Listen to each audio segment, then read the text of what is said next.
Hi guys, it's me Arathi. It's me Sneha. അപ്പോൾ നമ്മൾ കല്യാണ വ്ളോഗിൻ്റെ വീഡിയോ ആണ് ബാലൻസ്. അപ്പം ഇന്നലെ ഒരു വീഡിയോ ഇട്ടായിരുന്നു ഷോപ്പിങ്ങിൻ്റെ. അപ്പോൾ ആ കോസ്റ്റ്യൂം എന്തായിരുന്നു എന്ന് കാണിച്ചു തരാം നമുക്ക്. ഇനി കുറച്ചൊക്കെ ഉള്ളൂ, തലേദിവസത്തെ റിസപ്ഷനും വീഡിയോ ഒക്കെ കുറച്ച് എടുത്തിട്ടുള്ളൂ. അപ്പോൾ അതിൻ്റെ ബാക്കി വിശേഷങ്ങൾ കാണിക്കാം. ഓക്കെ.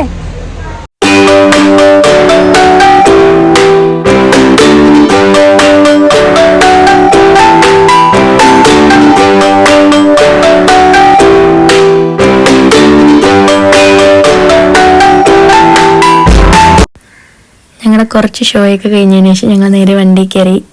കല്യാണം നടക്കുന്ന അമ്പലത്തിൽ വെച്ചാണ്. അങ്ങനെ എല്ലാവരുമായിട്ട് വണ്ടിയിൽ, ഒരുപാട് പേരൊന്നുമില്ല, കുറച്ച് പേരുകൾ വണ്ടിയിൽ, ബാക്കിയുള്ളവരൊക്കെ ഓൾറെഡി കാറിൽ നേരത്തെ അങ്ങ് എത്തിയിട്ടുണ്ട്. ഞങ്ങൾ നേരെ കല്യാണം നടക്കുന്ന അമ്പലത്തിലോട്ട് പോവാണ്. അവിടെ ചെന്ന് ഇറങ്ങുന്ന വീഡിയോ ഒന്നുമില്ല. പിന്നെ താലി കെട്ടുന്ന കണ്ടപ്പോഴാണ് ഓർമ്മ വന്നത് വീഡിയോ എടുത്തില്ല എന്ന്. ആ വീഡിയോ ഞാൻ ആഡ് ചെയ്തിട്ടുണ്ട്. അങ്ങനെ എടുത്ത ഒട്ടുമിക്ക വീഡിയോ എങ്ങനെയാണ് ഞങ്ങൾ മറന്നിട്ട് പിന്നെ ഓർമ്മ വന്നെടുത്ത വീഡിയോകളാണ്. അങ്ങനെ അതിമനോഹരമായ കല്യാണം കഴിഞ്ഞിരിക്കുകയാണ്. നമ്മൾ അമ്പലത്തിലാണ് ഇപ്പം. കല്യാണമൊക്കെ കഴിഞ്ഞു. അടുത്ത നെക്സ്റ്റ് ഫുഡ് മുഖ്യം. അങ്ങനെ കിട്ടിയ സീറ്റിൽ പോയി ഞങ്ങളിരുന്ന് ഫുഡൊക്കെ കഴിച്ച്. നല്ല ഫുഡായിരുന്നു, എല്ലാവർക്കും ഫുഡൊക്കെ ഇഷ്ടപ്പെട്ടു. അങ്ങനെ ഒരു വെറൈറ്റി സദ്യയൊക്കെ കഴിച്ചായിരുന്നു ഞങ്ങൾ. നമ്മുടെ തിരുവനന്തപുരം പോലെയല്ല, വേറിട്ടൊരു സദ്യയായിരുന്നു. ഫുഡ് കഴിച്ചതിന് ശേഷം പിന്നെ അവരുടെ റിംഗ് എക്സ്ചേഞ്ച് ആയിരുന്നു. അമ്പലത്തിൻ്റെ അടുത്ത് തന്നെയായിരുന്നു ഓഡിറ്റോറിയം. അപ്പോൾ അവിടെ വെച്ചായിരുന്നു പിന്നെ അവരുടെ റിംഗ് എക്സ്ചേഞ്ചും ബാക്കിയൊക്കെ. കുറേ നേരം ഞങ്ങൾ അതിനകത്ത് ഇരുന്നായിരുന്നു. അപ്പോൾ ഭയങ്കര ചൂട് കാരണം പിന്നെ ഞങ്ങളെല്ലാവരും കൂടെ പയ്യെ ഓരോരുത്തരായിട്ട് താഴേക്ക് ഇറങ്ങി. താഴെയാണെങ്കിൽ അമ്പലം കഴിഞ്ഞ് പിന്നെ വലിയൊരു ഏരിയ ഉണ്ടായിരുന്നു. നല്ല കാറ്റും നല്ല വെയിലും ഉണ്ടായിരുന്നു, നല്ല കാറ്റും ഉണ്ടായിരുന്നു. അതുകൊണ്ട് എല്ലാവരും കൂടെ പിന്നെ പുറത്തോട്ടിറങ്ങി. പിന്നെ പുറത്തോട്ടിറങ്ങി കിട്ടിയാൽ പിന്നെ നമ്മുടെ കയ്യിലാണല്ലോ ബാക്കി കാര്യമൊക്കെ. ഞങ്ങൾ ഒരുപാട് നേരം അവിടെ നിന്ന് കളിച്ചു. പിന്നെ ഞങ്ങൾ പുറത്ത് വെള്ളം കുടിക്കാൻ പോയി. അത് കഴിഞ്ഞ് വീണ്ടും ഞങ്ങൾ അവിടെ വന്ന് കുറേ നേരം നിന്നായിരുന്നു. കാര്യം ഓഡിറ്റോറിയത്തിൽ നിന്ന് ചെക്കനും പെണ്ണും ഇറങ്ങാൻ ഇച്ചിരി സമയം എടുത്തു. ഒരു ഫോട്ടോഷൂട്ടൊക്കെ കഴിഞ്ഞിട്ടാണ് വന്നത്. പിന്നെ അവൾ യാത്ര പറയുന്ന സമയമായി. അപ്പോൾ അവള് വല്യമ്മോട് ഇങ്ങനെ പറയുമായിരുന്നു, കരയണ്ടാന്ന്. അവള് കരഞ്ഞിട്ടൊന്നുമില്ല. സാധാരണ ഞങ്ങളൊക്കെ പ്രതീക്ഷിച്ചായിരുന്നു കരയുന്നു, അവള് കരഞ്ഞിട്ടില്ല. കാര്യം അന്ന് തന്നെ അവളെ തിരിച്ച് കൂട്ടിക്കൊണ്ടുവരുന്ന ചടങ്ങുണ്ടായിരുന്നു. അപ്പം അവൾക്ക് അറിയാം പോയിട്ട് തിരിച്ചു വരുന്നത്. അതുകൊണ്ട് അവള് നല്ല ഹാപ്പി ആയിരുന്നു പോവാൻ.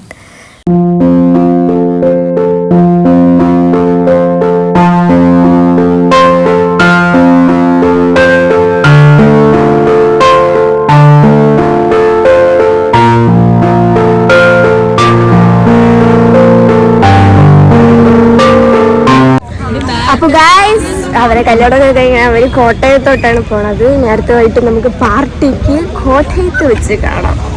കോട്ടയത്തേക്കാണ് ഞങ്ങൾ യാത്ര.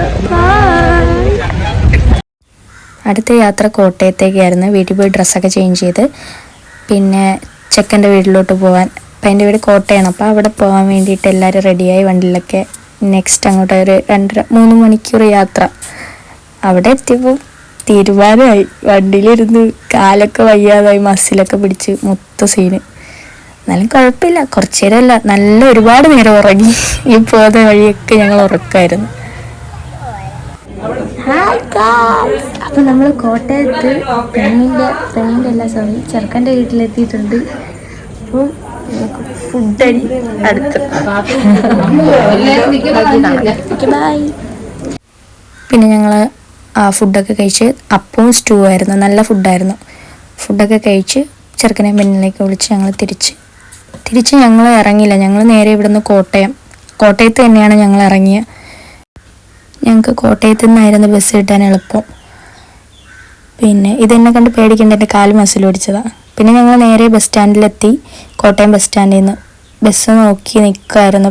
പിന്നെ നെക്സ്റ്റ് പരിപാടി. ഒരുപാട് നേരം നിന്ന് ബസ്സൊക്കെ കുറവായിരുന്നു. പിന്നെ വരുന്ന ബസ്സിലൊന്നും സീറ്റില്ല.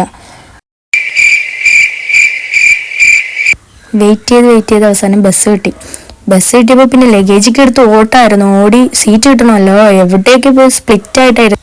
ട്രിവാൻഡ്രം എത്തുന്ന വീഡിയോ ഒന്നുമില്ല, കാര്യം എടുത്തിട്ടില്ല, എല്ലാവരും ഓഫായിരുന്നു. അപ്പം നെക്സ്റ്റ് വീഡിയോ കാണാം. ബൈ.